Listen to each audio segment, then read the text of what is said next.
I did not, but Tom McCarthy did today. Nice. Yeah, he was up there. It's about an hour and a half from here. So, yeah. His son is with him, so he took his son up there to watch some of the tournament. All right. Nice little day off yesterday in Milwaukee, and the Brewers and the Phillies tonight. Obviously, I would assume Chase Utley is really kind of the big story out there. He's come back. He's played well. The Phillies have done what they've needed to. They've kind of showcased him, and now it feels like this is down in Chase Utley's lap. Is that the feeling around him? Is there a kind of an odd feeling around him right now? Well, I wouldn't say there's an odd feeling around him. I mean, this happens to players, almost, certainly on a yearly basis. Teams have players that come and go. Obviously Chase is a little bit of a different story, having been with the Phillies for so long and such a big part of their success. But, we've been hearing Chase Utley trade rumors for, I would say, almost 2.5 years at this point. So, certainly I'm reading the same reports that everybody else is, and it appears that there's some interest from teams that are making a run, and we all understand what adding a guy like Chase Utley would be to any 25-man roster, both on and off the field. So, it makes sense, and from all the reports, it does sound like that it's going to be up to Chase whether or not he decides this is a good move for him and for his family. So, it remains to be seen. I'd be surprised if anything happened today or tomorrow, but I guess, certainly by the end of the month, it's possible. Greg Murphy with the Phillies in Milwaukee, and obviously he missed a lot of time with that ankle injury. Is it noticeable to you, and have you talked to him about how he feels? Does he look and feel considerably better after taking all that time off?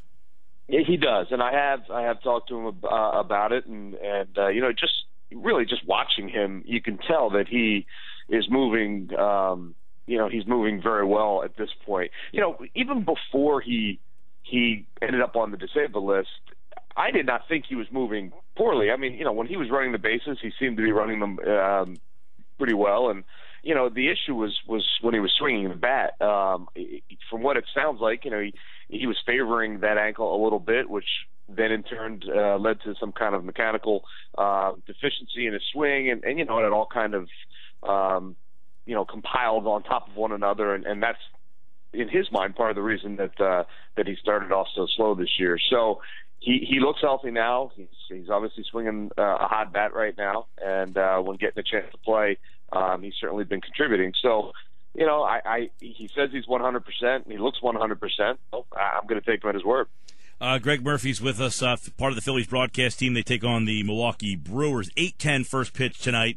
I'm off next week, Murph, so I figure I'll ask you before, just in case something is to happen. Because Utley, I think of that 2008 team that he may be the guy that is closest to all the fans. Do you feel that he personifies that 08 team more than any of the other guys, or am I reading off on that? But I feel like the fans have more of a connection or a passion towards him than, say, Rollins or Howard or Hamels or any of the other guys. I feel like Utley is, if you were to pick the face of that little run that they had, that he is that guy. Well, I think that's really a subjective question, depending on who you ask. I think no one would argue that Chase, Ryan, Jimmy, and probably Chooch were the four faces that you just identify with that 2008 team. You could probably put Cole Hamels on that list too, and it just really depends. I think I've talked hundreds and hundreds of fans over the course of the last couple of years, and invariably the 2018 comes up, and it really is interesting to listen to fans say, well, nobody was more important on that team than Jimmy Rollins, or nobody was more important on that team than Ryan Howard, or Chase Utley, and everybody has the guy that they connect with on that team, and I think that's just the way it is for fans. So Chase is absolutely one of the people that will always be remembered for that 2008 championship, and as he should be. He was certainly one of the best players on that team at the time. So, I think that it's a question that every fan has to answer for themselves. But yeah, he's such an integral part of this organization and has been for so many years.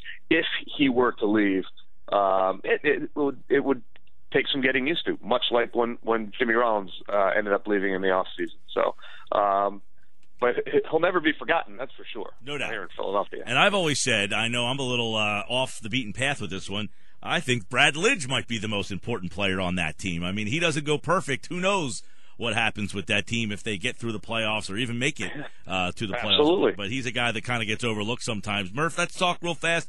Franco, I was so nervous when I saw that because whether or not you need him for wins and losses now, a guy who hurts his hand or his wrist, a broken wrist, really could change, the career for some of these guys. You get a broken hand or wrist injury, your power goes down. You never know how you return from that. Good to see it's not broken. How's he feeling, and do you expect to see him in Milwaukee this week?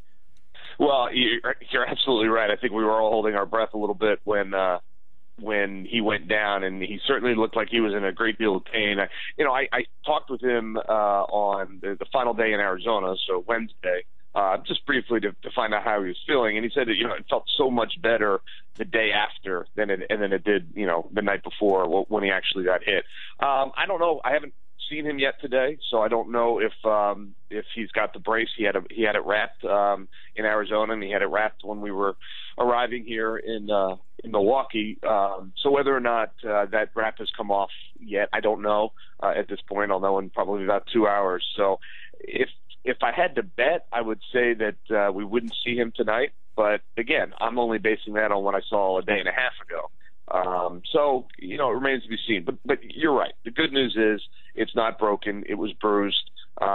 It's going to heal up, and he's going to be just fine. And you're right. Wins and losses, put aside, that's probably not the most important thing right now. But I'll tell you, getting a chance to watch him play every day, and him getting the experience that he's getting and putting himself in the middle of the Rookie of the Year conversation, you want to see him out there. You want to see him finish this season healthy, because with every day that he has success, it's just going to add to his career and his confidence, and that's exactly what the Phils are going to need next season when he comes back as their starting third baseman. Well, and I'll tell you, hopefully he's back soon. There's no doubt that some of the bright spots of this year have been provided by Franco, and even watching Nola pitch this last month here. Mm-hmm. He's been a joy to watch, and of course, now seeing Ken Giles can morph into the closer of that team. So even in this year where it has not been great, you're starting to see a little bit of a light. You see Hernandez. I think Freddie Galvis' season has been kind of overlooked by the fact that it's the fact that the team has not played very well. I think Herrera has really shown something in the outfield. So there are some bright spots that have happened, especially over the last 2 months.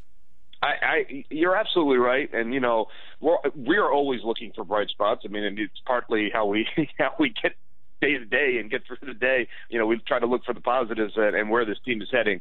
I think Herrera has been one of the biggest surprises in baseball. You're talking about a kid that has never played above Double-A, who earned the starting center fielder's job, having never played center field before. Earned that job, and now has shown that he certainly can hit at the major league level. He's made adjustments when he went into a little bit of a slump and pitchers were starting to figure out some holes. He's been terrific, a great surprise. Cesar Hernandez shocked me with the season that he's having. He had a terrible spring training to the point where we weren't even sure he was going to make the team, and he has really turned things around and shown that he could be an everyday player at second base. And you mentioned Freddie. So these are guys that are all 23, 24, 25 years old. Is it enough to be in the postseason next year? Probably not. They've got some work to do. They certainly have to improve their pitching staff at the major league level.